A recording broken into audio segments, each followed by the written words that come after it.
आज उसको छोड़ना, और वो भी प्रताड़ित करके छोड़ना, अपने अधिकार का दुरुपयोग करके उसको छोड़ना, ये पूरी तरह से गलत है।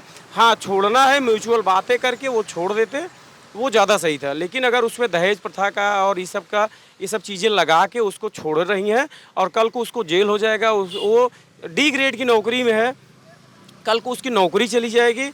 नमस्कार दोस्तों, मेरा नाम है राज और आप देखना शुरू कर चुके हैं राजस्थान टीवी। ज्योति मौर्य का केस इन दिनों पूरे देश में चर्चा का विषय बन चुका है और हमारे साथ कुछ युवा साथी हैं।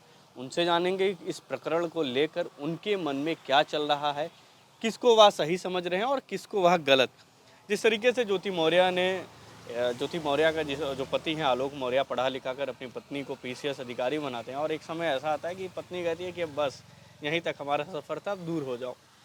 नहीं, हमारा इस पे सीधा सा ओपिनियन है कि जैसे उन्होंने पढ़ा है, कोई भी सोचता नहीं है आज के समय में कि हम पढ़ा लिखा रहे हैं और आगे हमारा भविष्य अंधकार में हो जाएगा, जबकि उनके 2-3 बच्चे हैं, जहाँ तक मुझे पता चला है। तो आजकल के परिदृश्य में लोगों में एक गलत संदेश गया है, डायरेक्ट गलत संदेश गया है, कि जिससे कि बहुत सारे मीम्स बन रहे हैं आजकल सोशल मीडिया पे कि बेटी पढ़ाओ पत्नी नहीं। तो लोग इस तरह के मीम्स जो निकाल रहे हैं, सही चीज़ ये है कि लोगों को भी समझना चाहिए कि ये अवधारणा गलत है। लोग एक्सेप्शन केस में ही अपनी पत्नियों को पढ़ाते हैं, अन्यथा आज का जो परिदृश्य है उसमें कोई भी पति, ज़्यादातर आप देखेंगे बीएड और बीटीसी में ही खुश है। सत्यता यही है। पीसीएस ऊसीएस जो है शादी के 10 साल बाद होना, ये बहुत बड़ी उपलब्धि भी है और बहुत एक्सेप्शन केस भी आपको मिलेगा, क्योंकि 10 साल शादी को 2-2 बच्चे संभालते हुए वो महिला इतना स्ट्रगल करते हुए पीसीएस अधिकारी बनी है, उसकी भी कुछ अपनी आकांक्षाएं रही होंगी। हाँ, ये गलत है कि अपने बच्चे और अपने परिवार को, जो कि उसके साथ खड़ा रहा, आज उसको छोड़ना, और वो भी प्रताड़ित करके छोड़ना, अपने अधिकार का दुरुपयोग करके उसको छोड़ना, ये पूरी तरह से गलत है।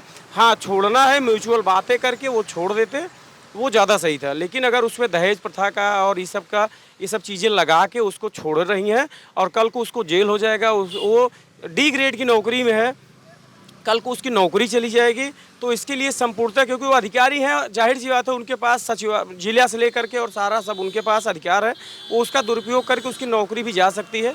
मेरा यही मानना है कि इस तरह की चीज़ों से बचना चाहिए, आपस में कोर्ट न जाके या कोर्ट के माध्यम से ही जा करके म्यूचुअल बातचीत करके इसको समझौता करके और केस रफा दफा करें, क्योंकि ये विसंगति जो है वो जैसे पहले संगत था, ये विसंगति में तब्दील हो गया है। या जीवन भर ये अगर चलता रहेगा तो परिवार में क्लेश बना रहेगा, बच्चों का भविष्य भी अंधकारमय हो जाएगा। अब तो यहाँ तक की बात आ गई है तलाक की कि अब हमसे दूर हो जाओ, अब हमें तलाक दे दो। फाइल भी दायर हो गई है कोर्ट में। नहीं, उसमें फाइल दायर हो गई, ये बहुत अच्छी चीज़ है। मैं आपको बताऊं, क्योंकि एक आम आदमी और एक खास आदमी में ये 2 तरह के अपने यहाँ मेजॉरिटी है। आम आदमी होता है जो कि अपना सी ग्रेड डी ग्रेड की नौकरी करता है, अपना परिवार का भरण पोषण करता है, और एक ए ग्रेड की नौकरी है जहाँ पे एसडीएम साहिबा हैं। अब एसडीएम कुछ भी हो जाए, वो एसडीएम है, और वो एक सफाई कर्मी के साथ जीवन उनका नहीं बीतेगा। या तो म्यूचुअल होता है, वो उनका नौकरी छुड़वा देती और इसके बाद उनको एक सुप्रीम ज़िंदगी या प्रीमियर ज़िंदगी देके और अपना कहती कि मैं हूँ, आप बच्चे देखिए, अपना इनका लालन पालन करिए। बट ये है, चीज़ें इससे बहुत दूर निकल गई हैं। इस वजह से इन सब चीज़ों से बचना चाहिए और कोर्ट को संज्ञान में लेकर के, कोर्ट में केस जो गया है इसको समझौता के तहत इनको अलग करा देना चाहिए, क्योंकि अभी चलने वाला नहीं है। सारी चीज़ें तो पति को लेकर ठीक थी, लेकिन उनके जो चैट्स और वीडियोस जो उनके वॉइस रिकॉर्डिंग वायरल हो रही है, किस तरीके से उनका तो अफेयर अब दूसरे के साथ है, उनके सक्षम अधिकारी के साथ। तो सक्षम अधिकारी, जाहिर सी बात है कि अगर अधिकारी हैं तो अधिकारी को ही प्रेफर करेंगी, और आज नहीं तो कल ये होना ही था। ये आज नहीं, ये 10 दिन बाद होता, 20 दिन बाद होता तो शायद चीज़ें और गड़बड़ होती। इस वजह से अब इसको जितनी जल्दी हो हटा देना चाहिए। बच्चों का भविष्य जो है वो फ्यूचर उनको देखना चाहिए कि बच्चों का फ्यूचर कैसे जो है आगे बढ़ेगा। ये आलोक मौर्य को ये एक मीम भी चल रहा है कि पत्नी को क्या जरूरत थी पढ़ाने की, तुम खुद ही सफाई कर्मचारी। अपना धर्म निभाया। कोई भी पत्नी कहेगी, अगर मेरी पत्नी मुझसे कहेगी कि मुझे पढ़ना है, तो मैं भी चाहूँगा कि वो पढ़े।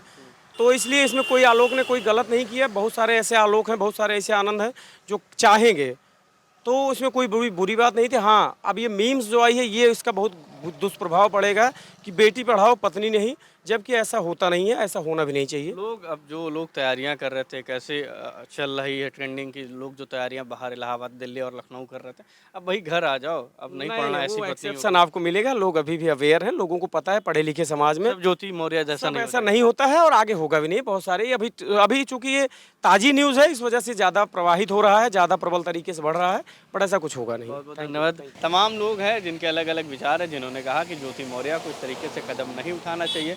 क्योंकि एक पति अपने संघर्ष के बदौलत उन्हें पीसीएस ऑफिसर बनाता है और ज्योति मौर्य उन्हें उपहार में तलाक देती हैं।